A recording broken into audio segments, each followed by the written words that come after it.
Administration was talking about shifting this campus from Lal Chowk. How did you react to that? Well, we did not react, the society reacted. Okay. All our parent body and our management went to the government and requested them that it was a very big public issue. I always felt that I am a part of Kashmir, so I must face what Kashmir faces. So that is how I think my life was spent in these difficult times also. We send our children, we encourage our parents to send the children for skiing in Gulmarg, because that's the time when there is a possibility of that. Physically, I was most touched when our Tangmarg branch was burned down. I was very unhappy. I personally feel that local languages are very important to be given their due. But the main thing that influenced them was that the condition of people who lived here was very pathetic. There was no education. There was a rule of power from above. If you have a commitment, you will have struggles.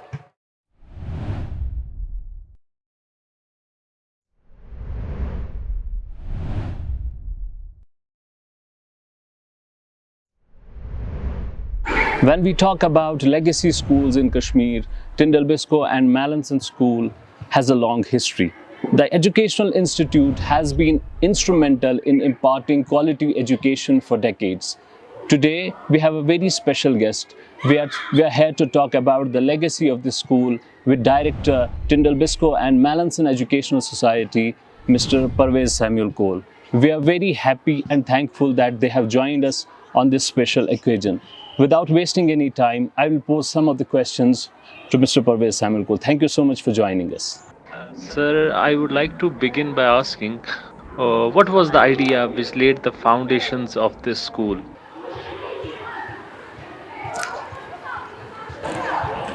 You see, Burhan, in the years of 1850s onwards, British missionaries had been coming into the valley of Kashmir. There were other missionaries, Germans, Moravians, etc. The main thing that influenced them was that the condition of people who lived here was very pathetic. There was no education. There was a rule of power from above. There was, health problems, medical problems of tremendous volume.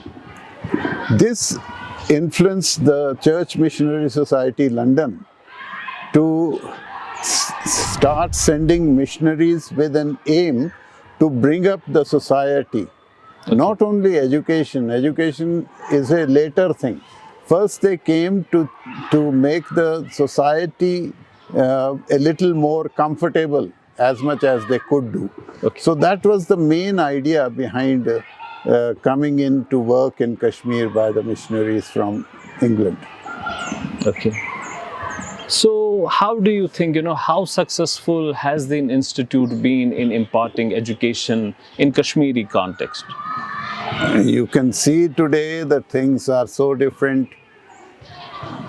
I can, narrate that in the 1890s and 1900 years, the condition of the people was so bad. The medical science was also very in its infancy at that time. There were no antibiotics, there were no things like we have today, instant cures.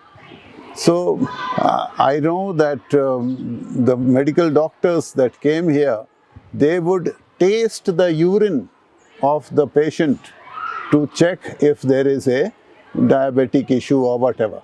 In those days. So was the pathetic condition that of was people. The state. Okay. And today, by the grace of God and with the with the efforts of so many down the line, hundreds of people who have come and worked here, things are, I think Kashmir has come into modern times with much gusto, better than many other parts of the world and of our country also.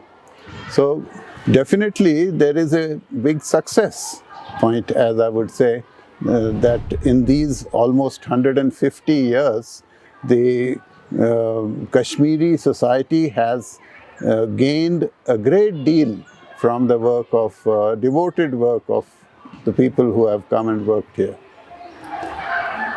So I'd like to talk about, the current practices of education today. In contemporary times, education and education system has changed. How do you see the current practices of education as of now?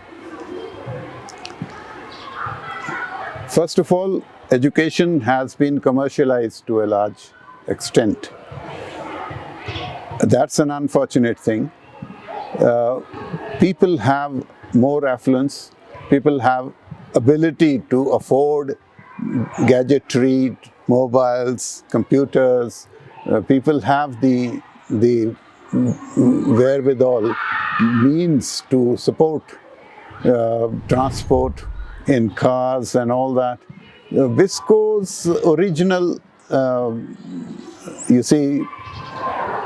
thought for this institution to be set up was to make a man, as the motto of the school itself says, in all things be men. And he defines men as the example of Christ, who lived as a perfect man, we believe, being Christian missionaries. So it is a great deal of difference from today.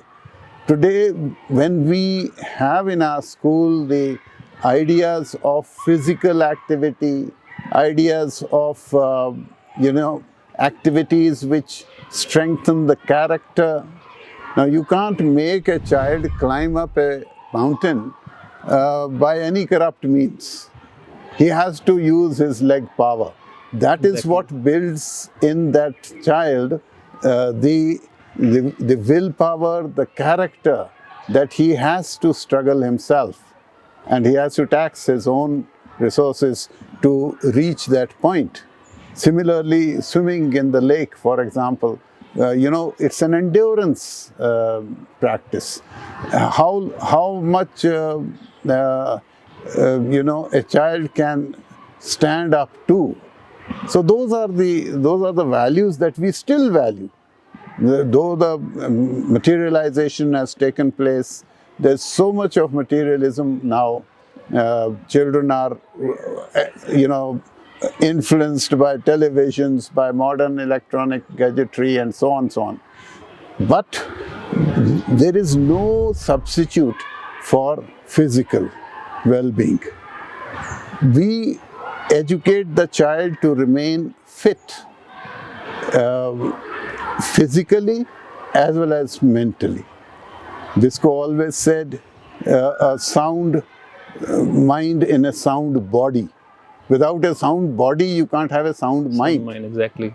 So those are the values that really made these schools a little different from those which only they only concentrate on texts and facts and so on only.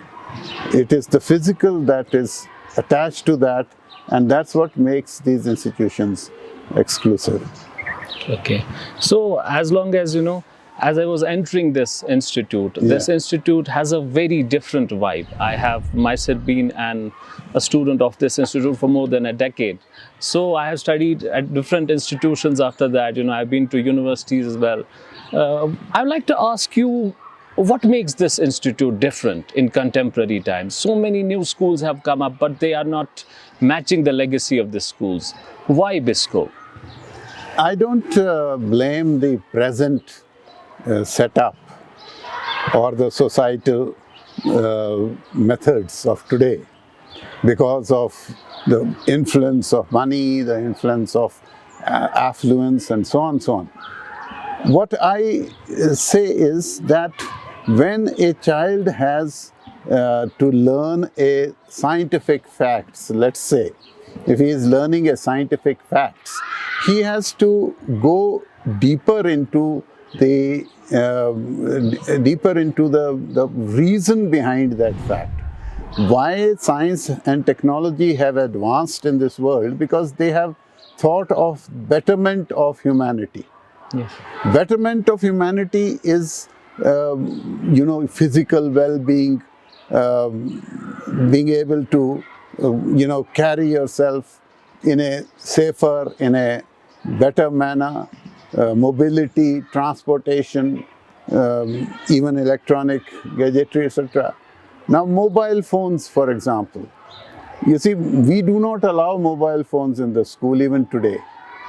We say that this is a facility which you can use at home, and of course, in the last couple of years, a little more than that, due to the epidemic, the pandemic, the issue had become slightly different. Everything was through mobiles, and so use of mobile became more common. But now that the things have come back to normalcy in terms of physical education, physical school attendance, we are still very, very alert to the fact that it is the physical of the child that needs to be attended to more than the text itself. The text is equally important. Education is very important in terms of facts of nature, the laws of nature.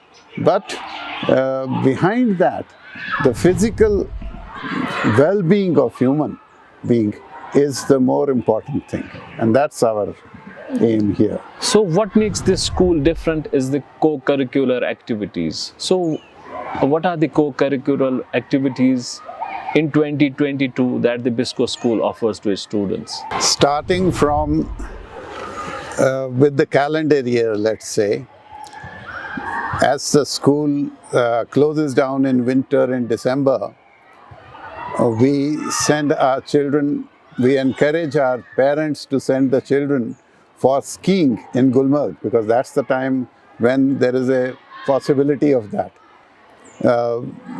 Now, you see, the world comes to Gulmarg, but very few Kashmiris come. Very few Kashmiris. Last year, we had because of COVID, I think, because children are fed up sitting inside, so most parents offered to train the children, us to train the children.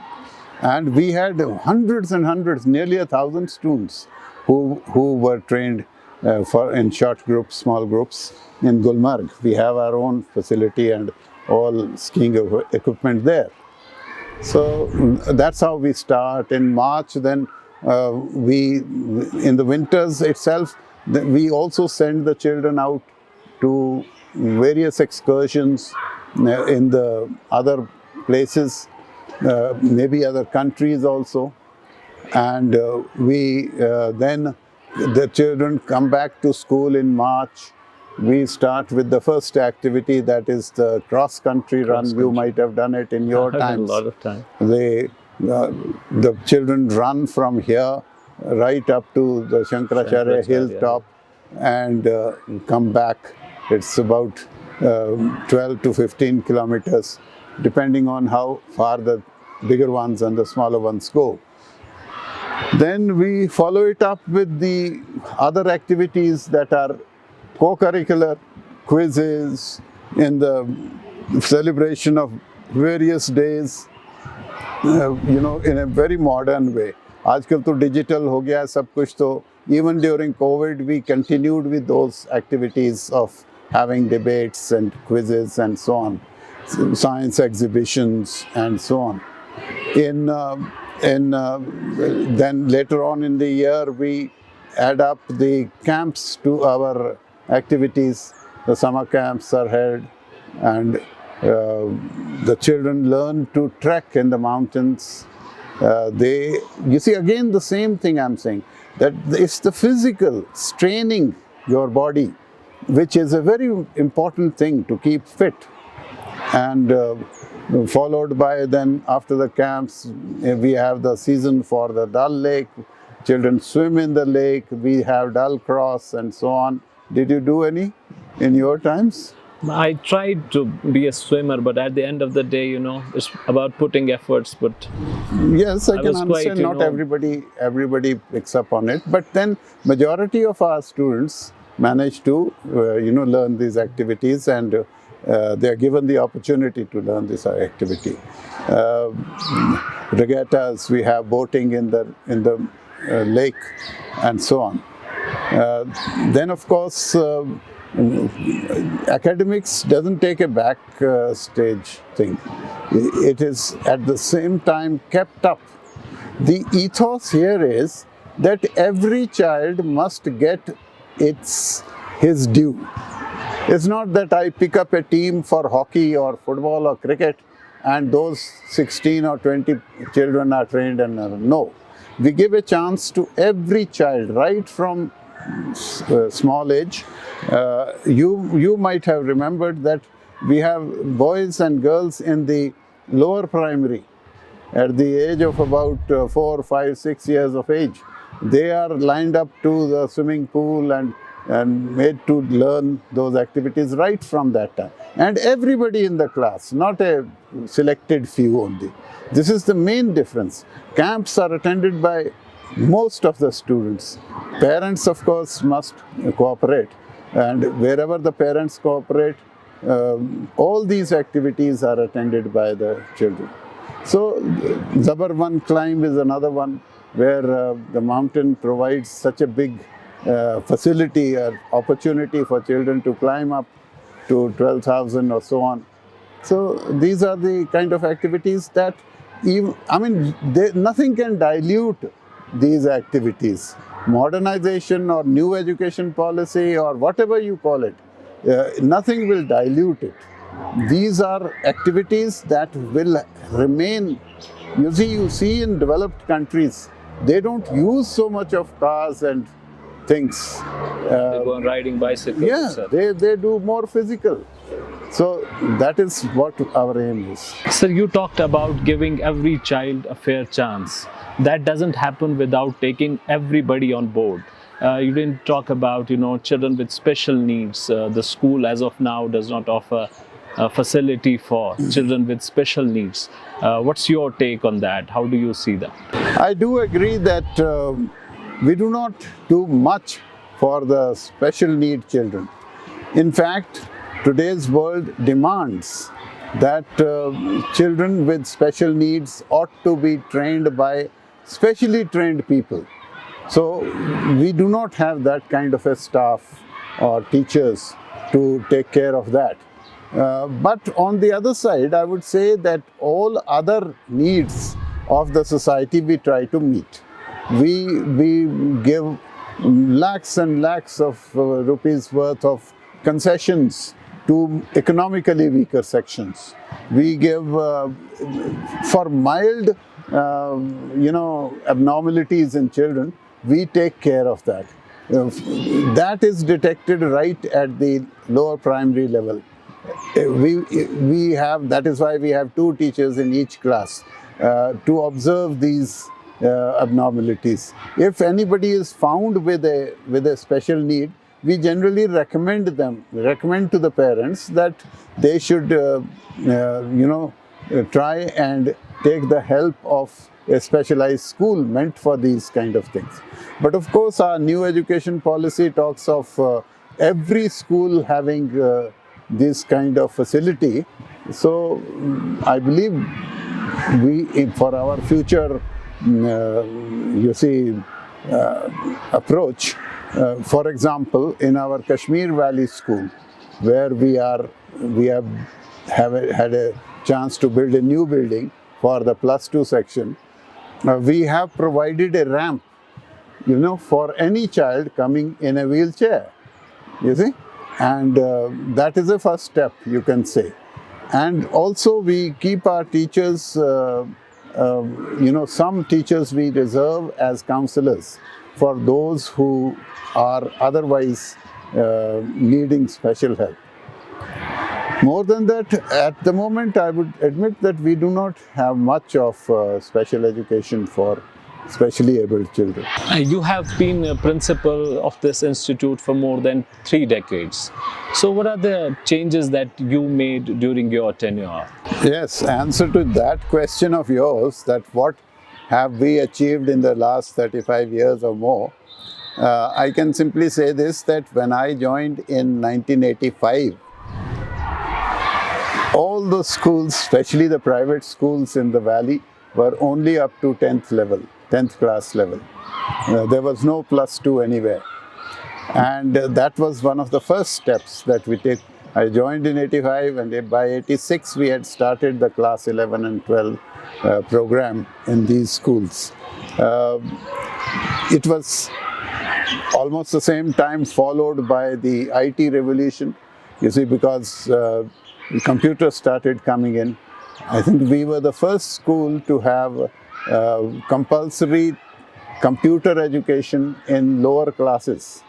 You see, in the year 87, 88 and so on. At that time, no other school offered this subject.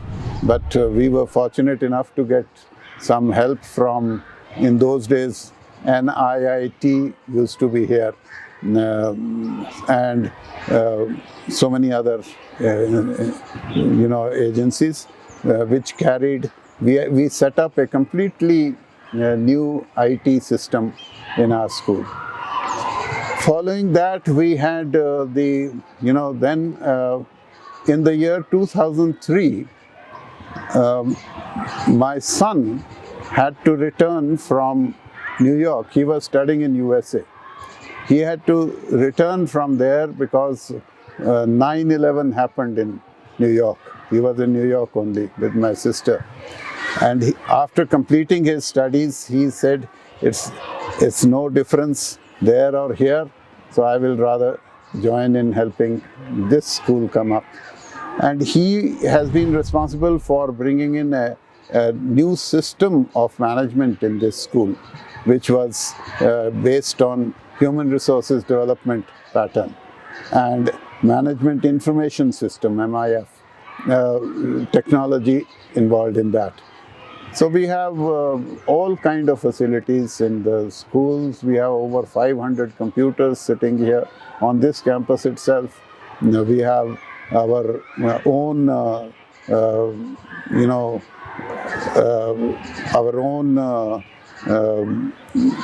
communication system with the 4 schools that we have. We have our own towers, and they communicate among one another. And so that is a very helpful thing. In about 15 minutes, whether you are sitting in Tangmar, whether you are sitting in Humhama or in Shekhbag, our school attendance, both of staff as well as students, is digitalized immediately as soon as the school starts. So those kind of modern steps. We had to introduce new laboratories at a higher level because +2 was introduced in the 80s. And so all these things have been new addition. Apart from that, infrastructure, buildings, like campus care and so on. So many other new ideas have been introduced. So how much has the role of students increased over the last 3 decades? When I joined here, these schools, Tyndall Biscoe and the Mallinson School, combined strength was a little over 1,800 students. And today, all our 4 schools have more than 7,500 students. That's a huge number. That is why. Yes, we had to add a section. We had to, of course, we added +2. That also added to our numbers. But you see, especially in the context of Kashmir, because in the year 1989 and onwards, things became very difficult here. So it was thought by our management that the it was better for a child, a growing child, to be inside the school than outside. Similarly for teachers, young men, women, you see, militancy had affected the social atmosphere so much that it was considered better that these people are inside the school. So we took a little more, maybe 5% more teachers than we really needed. Our support staff, Malis and all the sheikhs, we took 5-10% more of them, supported them through jobs here. So that helped in, keeping them away from diverting their minds to unnecessary things. So this is all that major things that have been done in the past 30 odd years. And we're quite satisfied with what is happening. When I was a student back in 2010, the school did not offer courses in arts and commerce subjects for 11th and 12th classes. So has there any progress been made on that? I would like to first explain why we did not have arts and commerce in our schools. To begin the +2 classes was quite an effort, because children were running away to tuition centers way back in 85, 86, 7, etc. And any amount of coaxing them to stay on after 10th class did not impress them, because they wanted to run to the so-called college professors of those times. So what I did was that there was one master with us, Master Satlal Razdan, who had been a millennium teacher. We awarded him with that in 2000. And I took him along, and we went to the children's homes and to the professors that were teaching them in the coaching classes. And we told them that, why don't you take 300 of them and teach them here inside the school, we'll pay you accordingly. And they agreed. So that is how our +2 section was started. At that time, we did a lot of study, and we found that there was hardly any takers for humanities and commerce at that time, in 85, 87, and so on, so on. And so therefore, it was started in science streams of medical and non-medical. But now we feel that though other schools have tried to introduce commerce and humanities, we still find that even those schools have not been very successful, except for some government institutions like Kotibag and all that. But I would say that our management has taken a decision a few years ago. Okay. That is what I was mentioning to you, that in Kashmir Valley School we have built a whole big 4-story building for, conduct of +2 classes, and there we are because of that, and here we are starting commerce and humanities from the next session.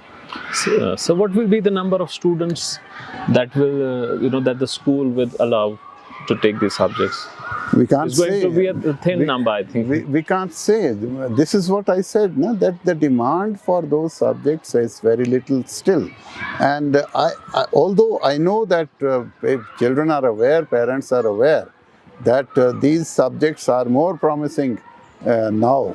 We have no dearth of doctors and engineers, but we do need to support these subjects in the schools. So we'll try our best to take in as many as offer these subjects in the 11th and 12th class. We'll of course start with 11th class next year, and let's see what happens.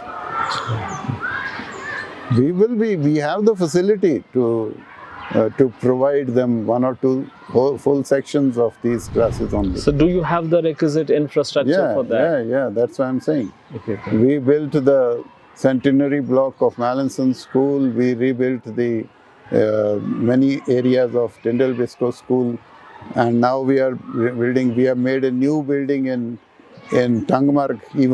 Even in that area, we need to start +2. So Yeah, inshallah. Sir, there's a lot of talk going on around the national education policy, 2020. There are talks about being how it's going to be implemented. What is your take on that? How do you see NEP 2020? Burhan, my management and the society, we run over 20 schools in the three states of Punjab, Haryana, Punjab, Himachal and Jammu and Kashmir. I have this to say that national policy is being studied still by most of the schools. That is my impression. The system, of course, talks of indigenizing it and lessening the Western influence a little bit by language, local language being promoted and so on, so on. And of course, the first 5 years in the lower group and then clubbing the 6 to 8 to 12 together. So this will, I think it's an experiment which will work out well. We have not yet tried it, but as soon as it is implemented, it will be a good study in experimenting the whole idea. I personally feel that local languages are very important to be given their due.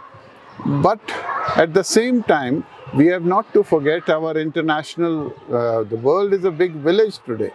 So you cannot be in the shell of your own region so much. So those things, of course, they say that English should be taught as a subject. A medium of instruction should be local, So it's a good idea to my mind. Medium of instruction, आज कौन सा English है? You see, you have experienced your school times, and how much foreign language did you speak?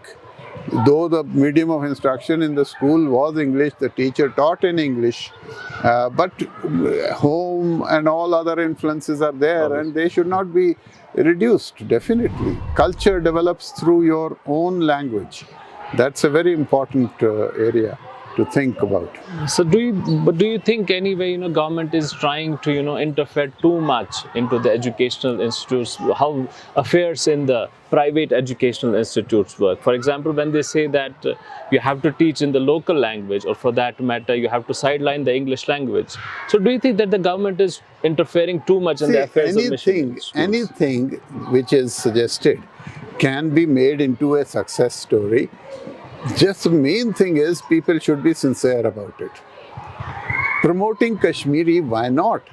I mean, in Kashmir University itself, I will give the example of Punjabi. Punjabi was, introduced in the, when I was a student, it was introduced then. That is in the 50s, 1950s. But today, Punjab has universities in Punjabi, and so much, research work and literary work has been done in that language that it has come up in Punjab so nicely. But in Kashmir, we do not even have the dialect. We don't even have this. We have the dialect. We don't even have the script. अभी तो उर्दू में हम लिखते हैं जो कुछ लिखते हैं. That's hardly readable because the talaffuz is so different. Exactly. So yes, those things will have to be developed sincerely. If we have to implement the new education policy, we will all have to, like anything else, education will also have to be taken a little bit more seriously and sincerely. Just now, I find that we are not up to the mark in those areas. So talking about the academics, academic performance of this institute, going back a decade or 2 decades for that matter, the number of meritorious students and those position holders, the number was too high. But nowadays, 3 decades down the line, the number of meritorious students, it has come down. How do you react to that? Maybe when you there's a lot of competition. How do you react to I that? would say that maybe in the 80s, the meritorious number was 20.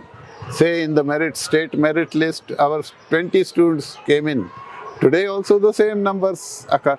The problem is that the volume of students has increased, so you are thinking that it should have, simultaneously also gone up accordingly, maybe become 50 or 60 in the merit list. But when you talk of overall achievement of the school, I think our results have been nearly more than 95-97% all along, which is the more important thing. And in that, the higher graders are but very few low graders. So I don't think that merit really, what appears in the paper in positions, makes any difference. That is why in the new policy, they do not have a merit list. They want to give a grade system, and that's all.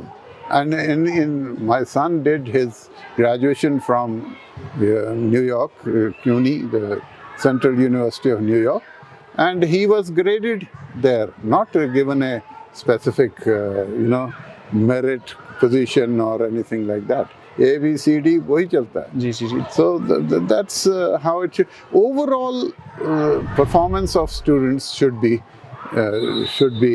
good, and that will be our aim always. Do you think that there's a need to do away with the position system? The need to inculcate this grade system into our education system. According to Tyndall Biscoe's philosophy, ethos, you see, he would give the best prize to the last in the class. In Dull Cross, the one who finished last of all, he was the most important child for him. Similarly, in the classes also, he never gave much importance to those things. There is I don't know if you have had a chance to look at it, there is a 1920 report card of our student, 1920, set up in Biscoe's times. And that pays attention to the mind, that means the subjects, the body, that means the physical activities, and soul. And soul is given the highest rank, 4,500 marks out of 10,000. You see, the others were divided 3,000 or 1,500 for the other things. But soul was given, the character, the humanism, the truthfulness, all these things were given importance. So, well, it's a Do you think in the race sorry to interrupt you, do you think in the race for, coming first, we are losing, ground for morals and values and ethics? Yes, that rat race is in the world. It's everywhere. And that is what has been degrading the world overall system. We still give Nobel Prize for scientific discoveries and all that. Huh? And what did Nobel do? He produced dynamite. You see, and we worship him with Nobel Prizes. And look what devastation dynamite has caused in the world today. So it all depends on how we use it or misuse it. Whatever is the ability of a human mind, it must be kept for the benefit of the neighbor. Love your neighbor as yourself. And that is the message that any good institution can give to its students. Nothing more than that. If you love your neighbor as yourself, that means whatever behavior I am showing to you, I should feel that it's not something what I will show to myself. So those are the values that these schools really stand for. Struggles that you have faced, being the principal of this institute for 35 long years. Well, life is a struggle. For anybody to say that his life is totally free of any tensions or if you have a commitment, you will have struggles because you will want the your point of view to be, expressed and given to the public. But then you will always have mixed reactions. So it is not, struggles have been. Physically, I was most touched when our Tangmarg branch was burned down. I was very unhappy. Even before that, I would say that one of our staff members died here for no reason or something, just a mild sickness, and she died. That was another time that I was really having a low feeling. The fire in Tangmarg was unnecessary, and we are grateful to God that we have come out of it. We have built the new structure there in concrete. Militancy, somehow I did not feel that difficulty with, to be honest. I always felt that I am a part of Kashmir, so I must face what Kashmir faces. So that is how I think my life was spent in these difficult times also. We have struggles in education. We have, the level of our teachers, our human resource must go up a little. And for that, I feel that we could do a little more. And that's we've been struggling with all this while. That is why we have set up the Human Resources Training Department. We have set up, our... and in these days, of course, IT, digital, COVID was a big struggle in itself for everybody. So I won't think that particularly I felt very overawed by these events. But then human mind is always, thinking mind, and you do get affected when issues come up in a big way. So sometimes they have come up, and we have tried to overcome them, and I'm glad that so far we have succeeded. So talking about difficulties and difficult time periods, 2014, was very difficult.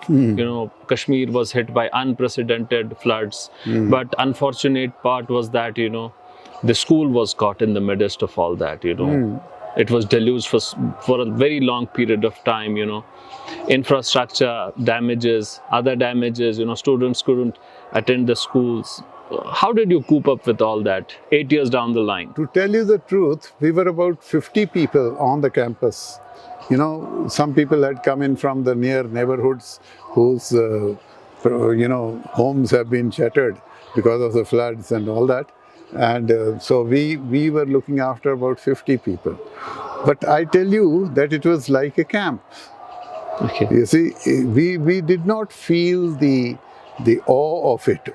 It was not fearful at that time because we took the challenge. Can you imagine that when the floods had gone and there was 1 foot of mud all over, slush, my own teachers and staff, the support staff, they left their homes and they came to clean the school. So that was a very, very happy occasion actually. I felt very encouraged. Plus our support from our management was big support because all the way from Amritsar, our chairman, he brought a team of people. He used to, they fixed a supply line with the Spice Jet in those days. They could, every day they could send 100 kilograms of rations free, on the flight. Okay. So that was a big help. So we were able to help the neighborhood here, and so many, people took advantage of that, could be helped at that time. But then it was for everybody, and we came through it.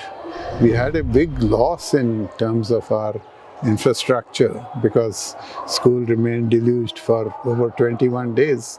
and that was a very big loss.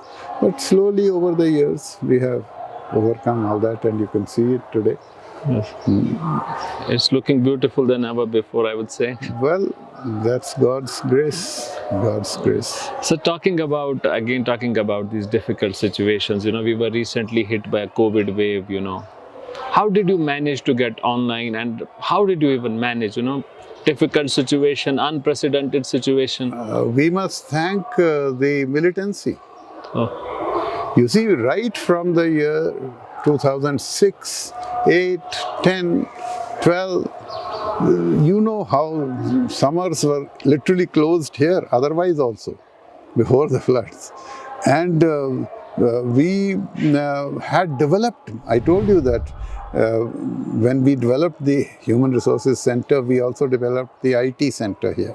And that tower you can see up there, you see, that tower is one of our communication towers between the schools. this is property of the school? Yeah, of course, it's our marvelous. school tower. We connect with Humama, we connect with this hub, which is in the, I think in the industrial area that is there, Kunumu, okay, and we connect with Tangmarg on those. So with the help of these and other, you see, we were able to continue communication work.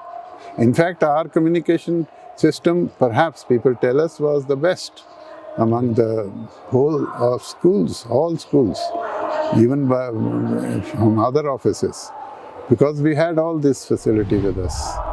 So it helped. IT has been developed over a very large, in a very big way over the last 20 years or so. So that is why we were able to communicate. Teachers were very supportive, parents were very supportive, and so they paid heed to the children because children were in their custody. Yeah. So, yeah, we had a very good experience and we learned a great deal. In fact, today the communication system is much better than before the COVID. Before the COVID, everything was written, sent out, this, that. You see, today everything is on mobiles and computers, and instant communication is there. So we have actually gained from that, gained much from that in terms of delivery of education. There was some years back, there was talks about shifting this campus. Administration was talking about shifting this campus from Lal Chowk. How did you react to that? Well, we did not react, the society reacted. Okay. All our parent body and our management went to the government and requested them that it was a very big public issue and 7,000 students here cannot be displaced in a jiffy like that. So, and they agreed. And then they changed the smart city project plans to involve us, to keep us included. Earlier they had thought of shifting the schools, but fortunately it was not done. Okay. Sir, at last I could like to ask you have a lot of teaching experience and experience of being the principal of such a great institute for over 3 decades. I would like to ask you about your, what advice would you like to give to future teachers? There are so many of them studying hard. What would you like to tell them? Well, I can say that, of course, I'm experienced, having been in the line for over 50 years. But the thing is that the society here, Kashmiri society, has taught me. The level of tolerance I find with the Kashmiri people in so many areas is better than anywhere else. I have worked all over the country, and I therefore feel that whatever I can advise is only what I have learned from being here for the last 3 decades or more. As I said, we must aspire for excellence further. Our levels are okay, but they are okay from the valley point of view.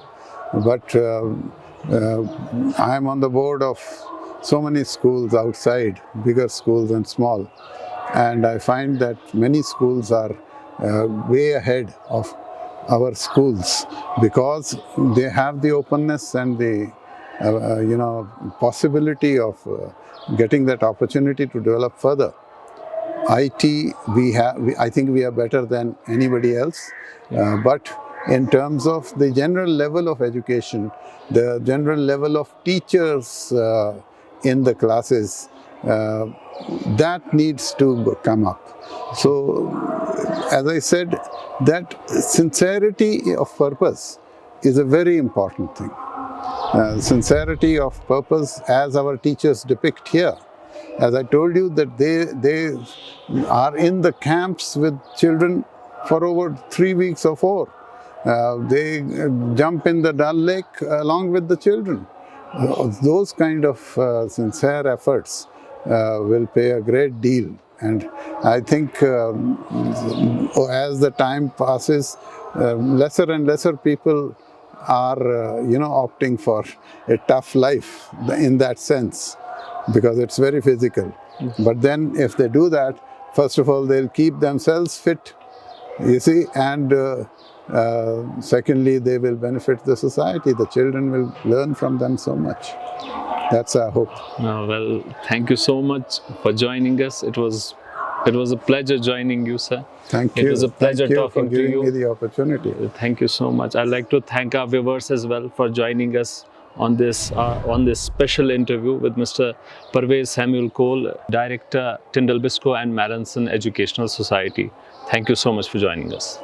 Thank you.